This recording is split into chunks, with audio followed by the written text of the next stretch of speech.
Que bom celebrar, né, queridos?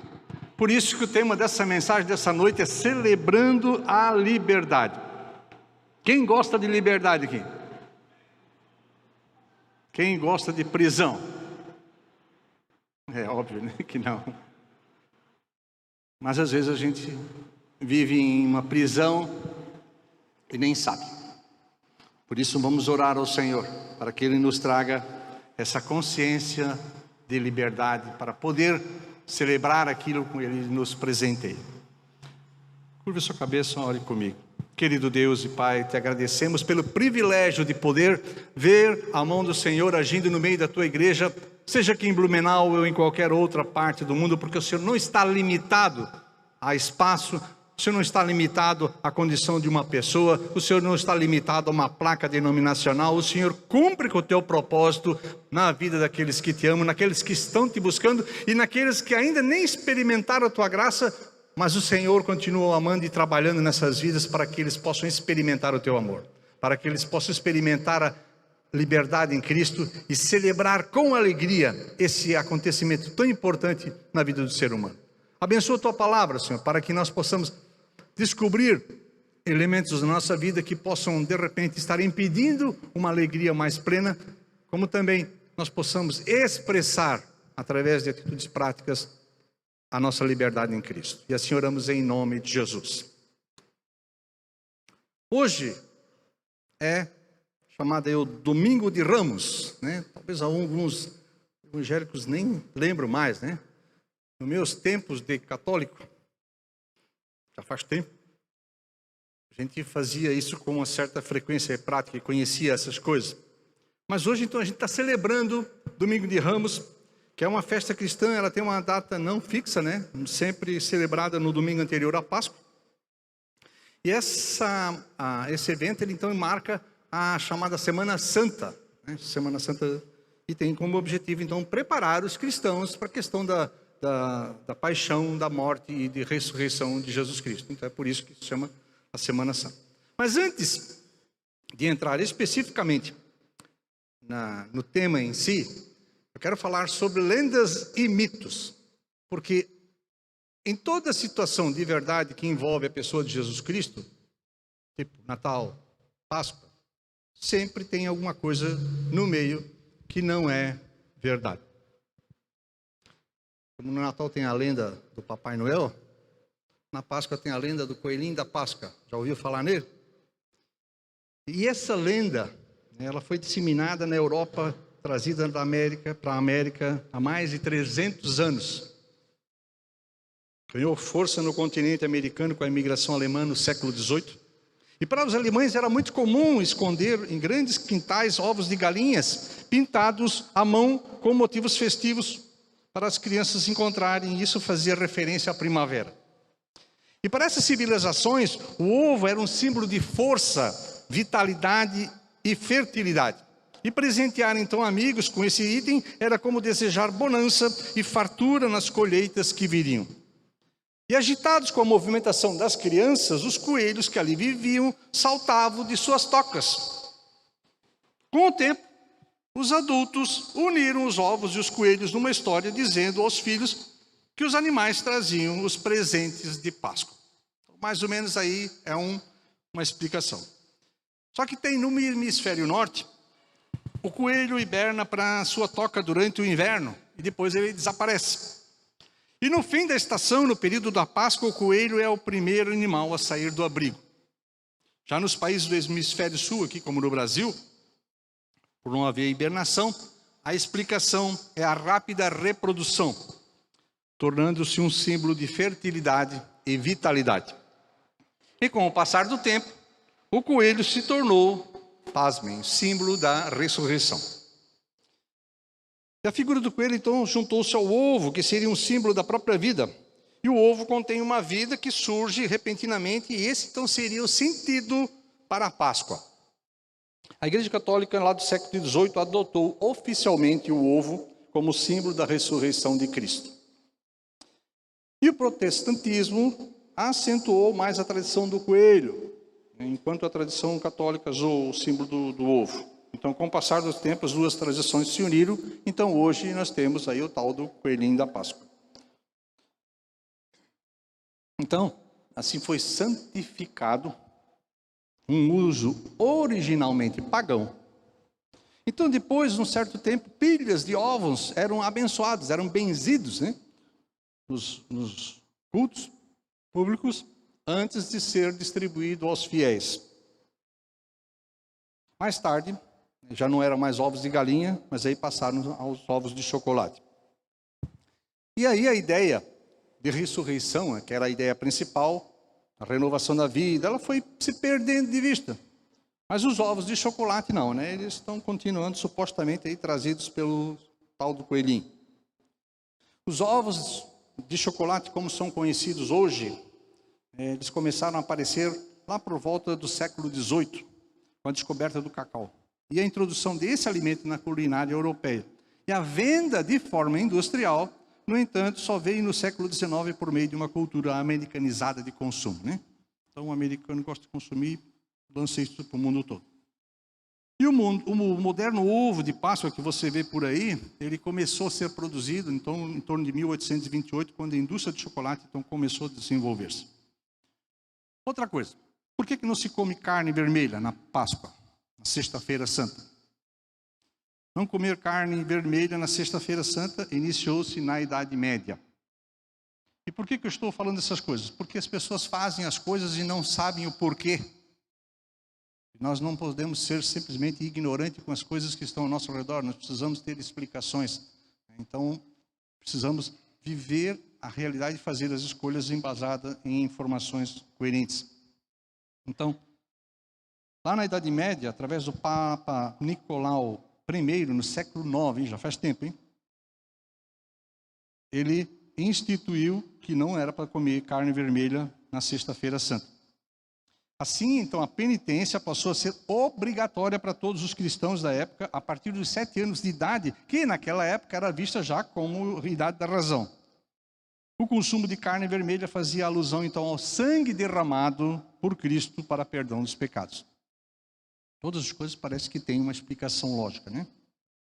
De acordo com o Código do Direito Canônico, que é o livro de regras da Igreja Católica, a abstinência da carne vermelha deveria ser feita todas as sextas-feiras, e não somente na Sexta-feira Santa, com jejum e estudo bíblico inclusive. Veja que a ideia era uma coisa e depois vai mudando, né? Em latim, a palavra usada para descrever que tipo de carne não seria permitido nas sextas-feiras é carnis, e se refere especificamente à carne animal, nunca incluindo peixe como parte da definição. Por quê? Porque o peixe, nas culturas antigas, não era considerado uma refeição comemorativa. Com o passar do tempo, essa prática perdeu força. Nos dias atuais não se fala mais sobre proibição, no caso de comer carne, mas de recomendação por não se comer carne vermelha na Sexta-feira Santa. Então, a verdade, irmãos, resumindo a história, é que não há na Bíblia nenhum ensino específico sobre comer carne no período da Páscoa. Não há nenhuma referência na Bíblia sobre coelho, ovo, relacionado à ressurreição. Não há nada disso. São crendices, são lendas, são mitos. E a chamada Páscoa cristã, porque tudo isso foi oficializado no passado nas igrejas, na religião tradicional, né? Que era da época, no caso, católica, que dominava. Então, ela tinha um contexto para se aplicar determinadas coisas. E ela foi estabelecida através do Concílio de Niceia, em anos 325. Então, tudo que nós estamos falando aqui é coisa antiga. Você não está fazendo uma coisa, praticando ou vendo uma coisa recente, é coisa muito antiga. Então, ao adotar a Páscoa como uma das suas festas, a Igreja Católica inspirou-se primeiramente em motivos judaicos e muitos outros ritos, né, que depois foram desaparecendo. Agora, nós precisamos ficar alerta quanto a algumas práticas supostamente, né, inofensivas e que trazem algum ensino distorcido e até mentiroso sobre alguns princípios bíblicos importantes. Então são hábitos, são costumes que são praticados e são repassados até por pessoas aparentemente religiosas, mas que são distantes de um relacionamento vivo com Deus. E que por conta das suas tradições religiosas vão criando dogmas e coisas, no caso relacionado à Páscoa, que nem tem uma base bíblica, e vão ensinando e as pessoas vão repetindo e vão repetindo. Estratégia espiritual demoníaca para distanciar as pessoas do verdadeiro evangelho. As pessoas, elas absorvem esses ensinos porque não conhecem os princípios da palavra de Deus, porque não pesquisam a palavra de Deus. E a palavra diz: errais, porque não conheceis as Escrituras. A partir de uma prática constante, uma mentira passa a ser considerada uma verdade. Quando uma pessoa quer se convencer de uma mentira, ela começa a repetir, né? Daqui a pouco ela já não sabe mais se é verdade, se é mentira. Isso acontece nessa situação da Páscoa. Então já faz muito tempo, irmãos, que pela astúcia do diabo, ensinos distorcidos tentam influenciar os princípios bíblicos e que acabam sendo alterados por costumes e por filosofias humanas. Muita coisa. E nessa questão da Páscoa não é diferente. Então é preciso ter cuidado com histórias aparentemente ingênuas, como no caso do coelhinho da Páscoa, tão queridinho, né? Mas que são disfarçados de crendices, tradições seculares, mentiras e práticas contrárias ao ensino da palavra de Deus. Com isso aqui eu não estou matando pau no coelhinho, né? Tão queridinho, tão bonitinho. Não tem nada a ver com a história, coitado. Ele entrou ali de gaiato na história. Usaram a imagem dele e nem deram ao direito autoral, né? Nem perguntaram para ele, coitadinho. Não estou aqui condenando o consumo de chocolate, não é nada disso. Mas alertando para qual a mensagem que nós estamos transmitindo, especialmente para as crianças. Nós estamos transmitindo uma verdade ou nós estamos transmitindo uma mentira?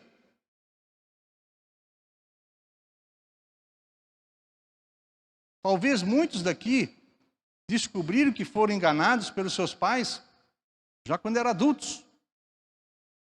Descobriram que não existe coelhinho da Páscoa. A cestinha lá foi entregue pelo pai e pela mãe, aí saiu procurando, né, que nem um bobinho lá. É engraçadinho e tal. Mas o ensino, pode fazer essas brincadeiras, queridos, mas o ensino que está por trás é uma brincadeira comum, uma brincadeira qualquer, beleza? Agora, ensina para o seu filho o que é Páscoa. Brincar de esconder ovinhos é uma brincadeira qualquer. Lúdica, né? Como se costuma dizer. Uma brincadeira. Mas a Páscoa precisa ser colocada no seu devido lugar. Nossa fé e prática devem estar fundamentadas na Bíblia. Que ela nos orienta, ela nos esclarece, ela mostra o caminho. Nossa esperança deve ter base nesse Cristo ressuscitado que nós cantamos. Não adianta a gente cantar e celebrar Jesus Cristo é o Rei da Glória, né? Que Ele ressuscitou. Depois eu estou ensinando lá para as crianças, para os meus sobrinhos, para os meus filhos. Uma mentira. Nós não podemos ser incoerentes, queridos. Nós precisamos ter uma linha única que nos leva para a eternidade. E dentro desse período vai ter muita coisa que tentando distrair você, levando você a outra coisa que não é a verdade. Então, sobre lendas e mitos humanos, a Bíblia nos dá um forte alerta. Vamos abrir a Bíblia então em Mateus 15.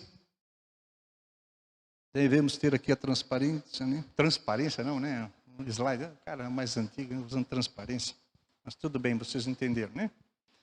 Mateus 15, de 7 a 9.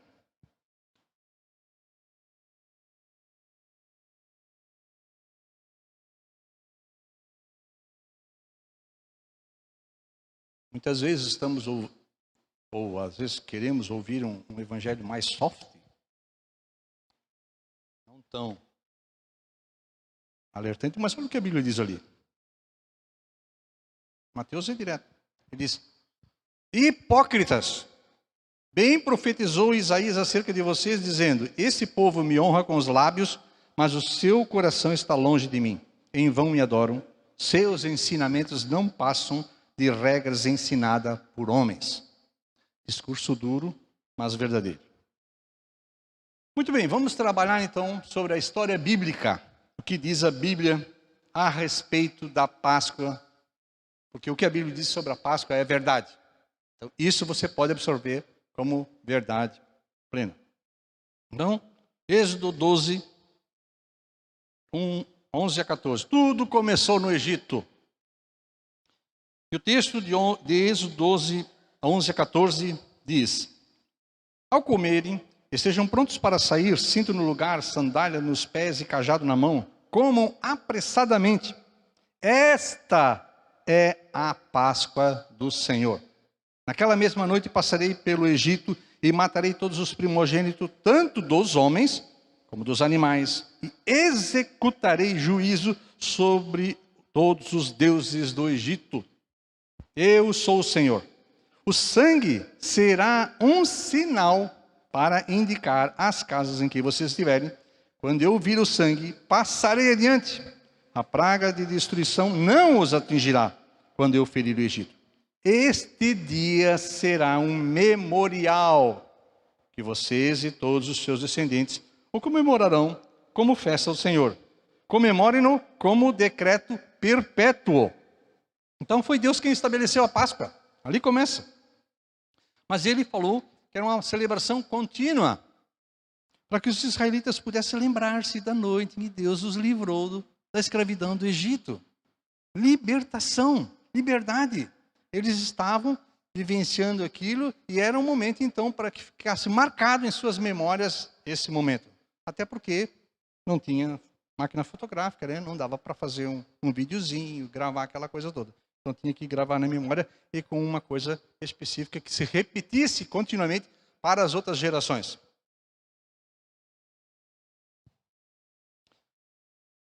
Imagine a cena, eles sabendo que passaria o anjo da morte, e imagino que enquanto havia o grito dos egípcios perdendo seus filhos, a alegria e a celebração deles, sabendo que o Senhor estava protegendo, né? Talvez até misturado com a tristeza de saber que alguns estavam morrendo, mas especialmente nessa alegria de saber que Deus os tinha protegido e estava levando-os à liberdade. Ali começava o processo de liberdade do povo do Egito. E era isso que deveria ficar marcado na mente deles, né? Essa libertação da escravidão. Então a Páscoa era a oportunidade aqui para os israelitas descansarem, adorarem a Deus e celebrarem o grande livramento que o Senhor fez no Egito. E as casas então eram marcadas com o sangue do cordeiro, elas não foram atingidas pelo anjo da morte. Por quê? Porque o cordeiro morreu no lugar dos primogênitos. Em vez de morrer o primogênito daquele indivíduo hebreu, o cordeiro dava garantia de que o filho dele não ia morrer. E o sangue simboliza a vida de uma vida. Está lá em Levítico 17:11. Então a Páscoa, queridos, é uma festa cheia de significados, tanto para os judeus como para os cristãos. E para os israelitas, a Páscoa era a saída, né? A passagem para a liberdade, para poderem desfrutar de uma vida de vitórias e abundância. E para os cristãos, o significado da Páscoa é a passagem de uma vida de pecados para uma vida que se arrepende desses pecados, experimenta o perdão e desfruta de uma abundância com Jesus. Ele nos tirou das trevas para o reino de sua luz. É uma passagem de um ambiente ruim para um ambiente bom. Então nós estamos celebrando o domingo de Páscoa, o domingo de Ramos, né, que antecede o domingo da Páscoa. Nós iniciamos aqui a Semana Santa, que está nos lembrando da paixão, da morte e da ressurreição de Jesus. Então agora vamos falar um pouco sobre a entrada triunfal de Jesus.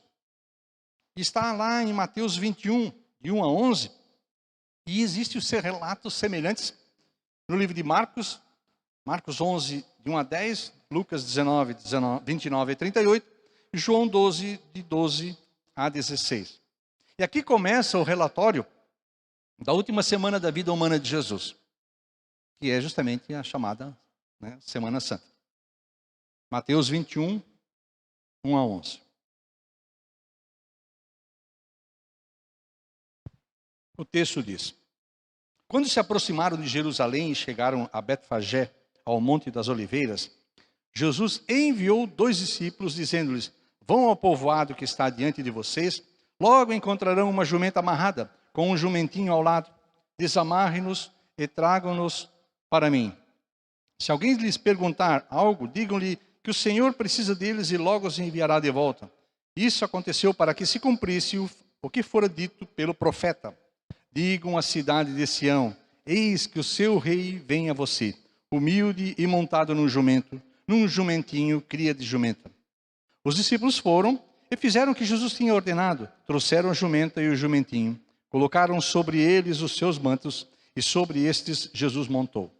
Uma grande multidão estendeu seus mantos pelo caminho, outros cortavam ramos de árvores e os espalhavam pelo caminho. A multidão que ia diante dele e os que o seguiam gritavam: Hosana ao filho de Davi, bendito que vem o nome do Senhor, Hosana nas alturas. Quando Jesus entrou em Jerusalém, toda a cidade ficou agitada e perguntava: quem é esse? A multidão respondia: este é Jesus, o profeta de Nazaré da Galileia. Agora então vamos entender um pouquinho esse acontecimento de Jesus. A chamada aqui, entrada triunfal de Jesus, né, é claramente um ato simbólico. Porque Jesus não tinha intenção de ser um rei em Israel. Ele sabia que o seu reino não era desse mundo.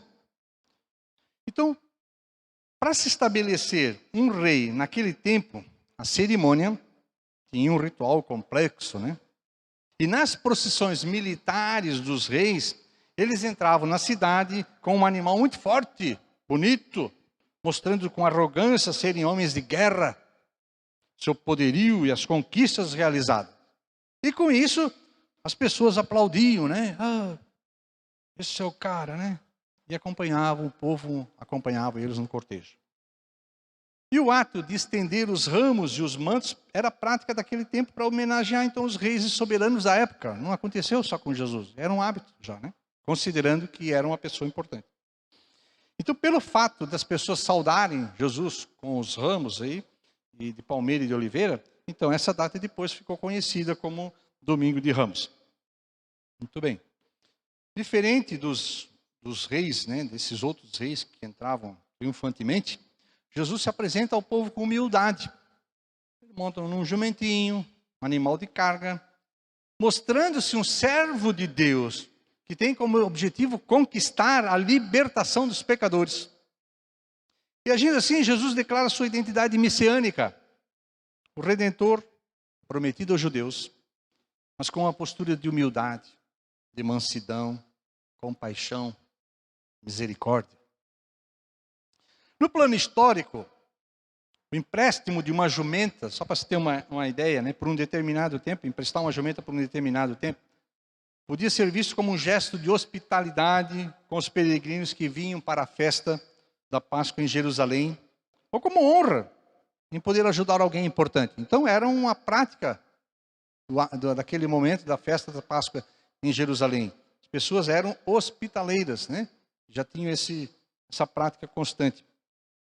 No contexto cultural, o empréstimo da jumenta pode ser visto como os discípulos sendo servos de um rei que teria o direito sobre as posses de seus seguidores.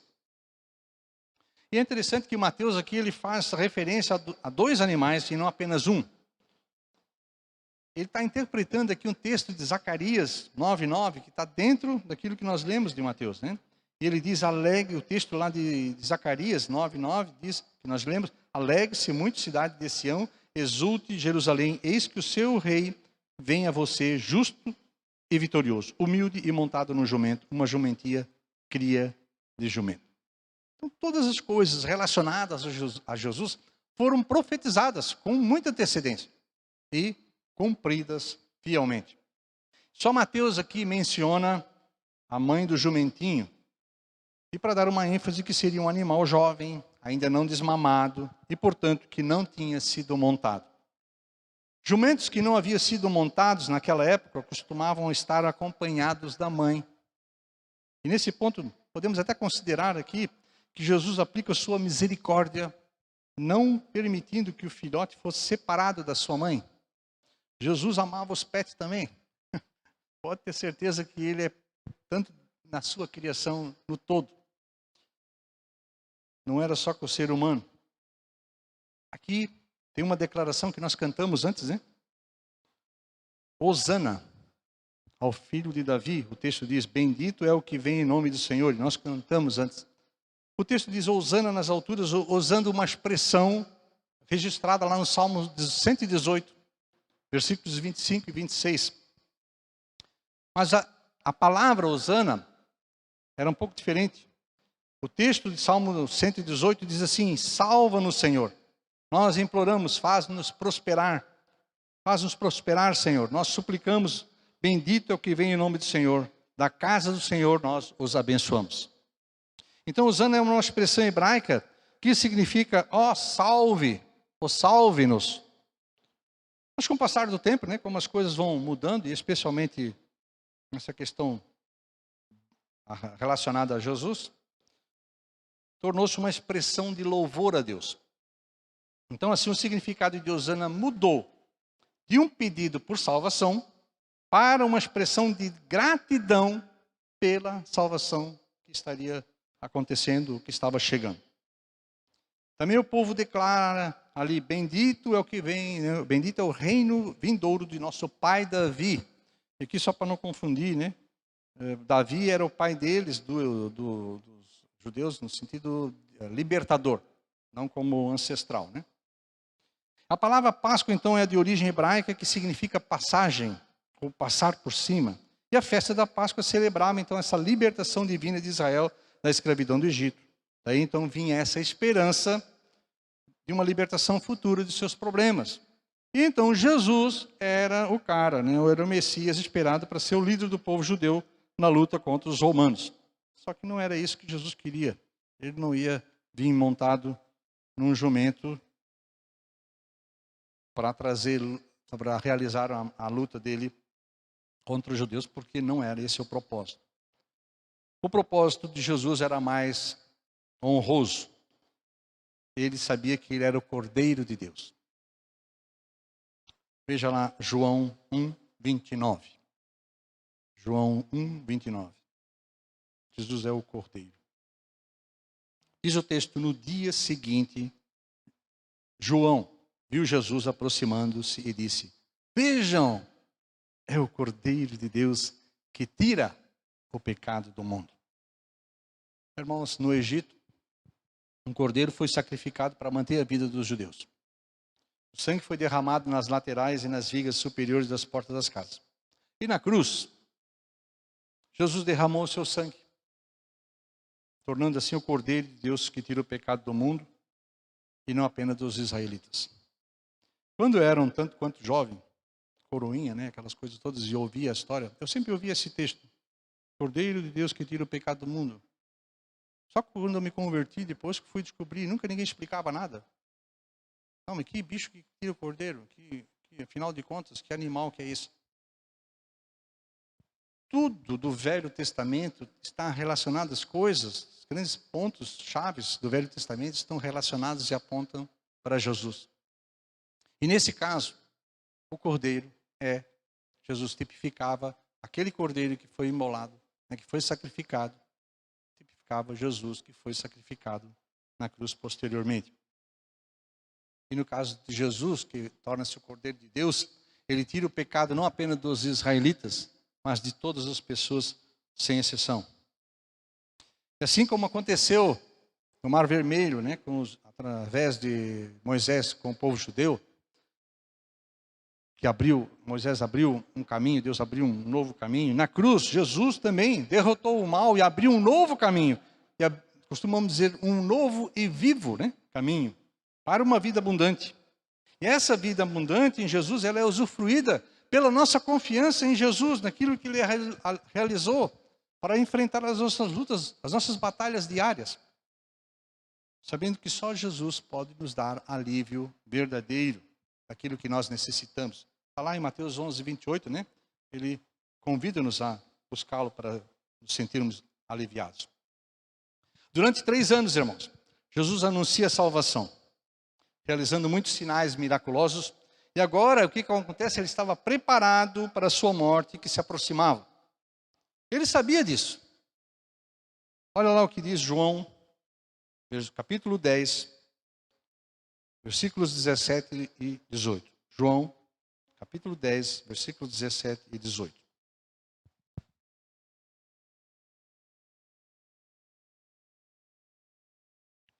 Por isso é que o meu Pai me ama, porque eu dou a minha vida para retomá-la.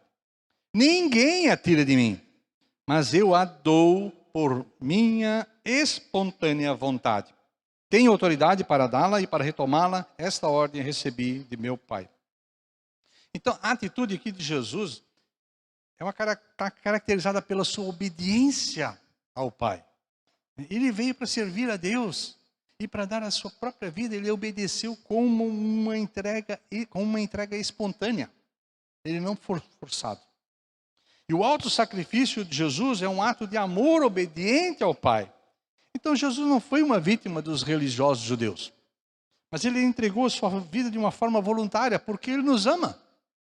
Ele ama cada um de nós, ele fez isso por amor.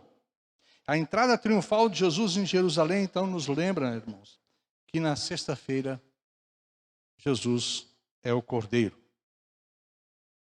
Jesus Cristo é a nossa Páscoa, é a nossa libertação. Isso tem que estar bem marcado no nosso coração. Ele é o Cordeiro sacrificado. Cristo nos livrou da escravidão, do pecado. Nos livrou da condenação eterna. Jesus trouxe a redenção para todas as pessoas. E a plena libertação é para todos aqueles que creem em Jesus.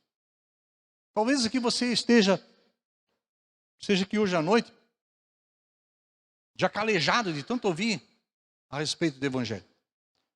Mas não está experimentando a verdadeira liberdade, não está celebrando a liberdade que está em Cristo, não consegue refletir sobre o que significa a liberdade em Jesus Cristo. Infelizmente, eu creio que talvez só na eternidade a gente vai ter uma dimensão complexa e vai olhar e pensar,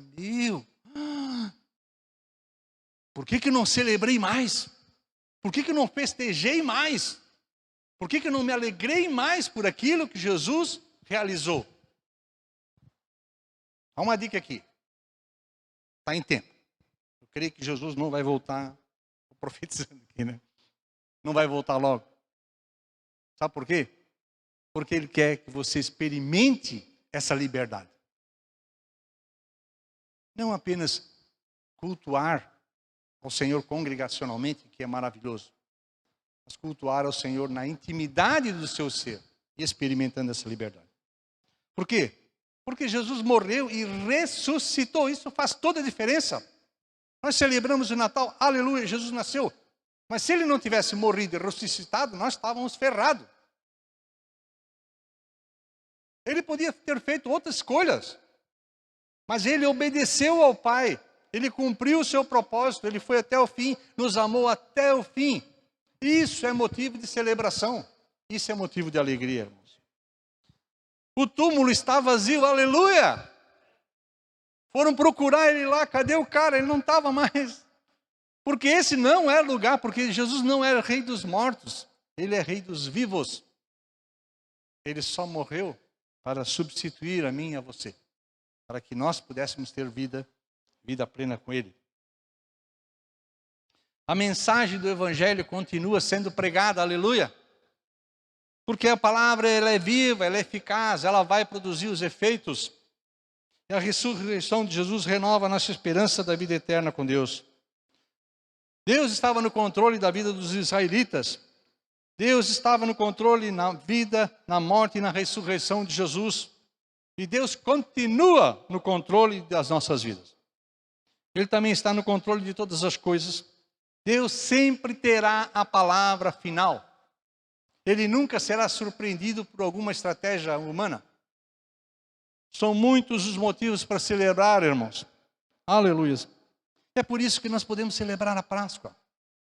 Você não vai celebrar a Páscoa porque esse mês você conseguiu comprar ovos de chocolate aí no cartão de crédito. Tá vendo? Ou que não precisou usar, né? Celebre a Páscoa porque Jesus ressuscitou. Agora uma perguntinha aí para você. Grave isso na sua mente, no seu coração, para você refletir. E espero que a sua segunda-feira, como eu sempre digo, né, segunda-feira é o melhor dia do crente. Então, na segunda-feira, quando você tiver contatos com as pessoas, você talvez já tenha refletido sobre isso, aí você pode considerar. Você reconhece Jesus Cristo como o Cordeiro escolhido por Deus para a sua salvação? Pense aí. Ter Jesus como Salvador é suficiente para dar a você plena satisfação? Você poderia afirmar que sabe celebrar a liberdade em Jesus? Pense sobre essas coisas. Porque Jesus ressuscitou. Ele vive e voltará, aleluia. Eu creio nisso, irmãos. Vocês creem? Vamos celebrar então. Peço que a banda venha à frente. Vamos celebrar nossa liberdade espiritual conquistada por Jesus. Peço que a igreja fique em pé. Enquanto eles vão se ajudando, nós vamos orar. E eu quero convidar você, cantar esse hino como um hino de libertação, como o povo do Egito, ao sair, entoavam os louvores ao sair do Egito. Que seja essa a sua manifestação de alegria e de contentamento, porque o Senhor é contigo. Ele quer que você experimente a liberdade que só Ele conquistou. Amém? Se você tiver a liberdade, erga suas mãos aos céus. Querido Deus, obrigado porque eu creio que a Tua palavra ela é viva e eficaz. Ela garante isso. Mas eu creio que Tu queres que o Teu povo experimente plena liberdade. Não liberdade para fazer o que der na cabeça, mas liberdade para experimentar a Tua plenitude, para experimentar a Tua presença, liberdade para se achegar a Ti, liberdade para experimentar do Teu amor, liberdade para conhecer mais a Tua palavra, liberdade para derramar o seu coração na Tua presença, liberdade para confessar os seus pecados e liberdade para experimentar o perdão e a alegria de saber que foi perdoado, foi purificado. Ó Jesus Cristo, que é vivo, poderoso, derrama do Teu poder sobre a Tua igreja, Senhor. Cura, Senhor, aqueles que estão enfermos de alma. Restaura-lhes a alegria da salvação. Dá-nos um desejo de celebrar essa liberdade que temos em Cristo Jesus, com toda a intensidade, com toda a alegria, com toda a satisfação que Te pertencemos. Abençoa essa semana da Tua igreja com poder e vitória, Senhor, e que possamos ver frutos de arrependimento, mas também frutos de alegria e de contentamento em Jesus. É o que eu Te peço em Teu nome, Senhor. Amém. Queridos, enquanto a gente canta essa música também de celebração, de vitória,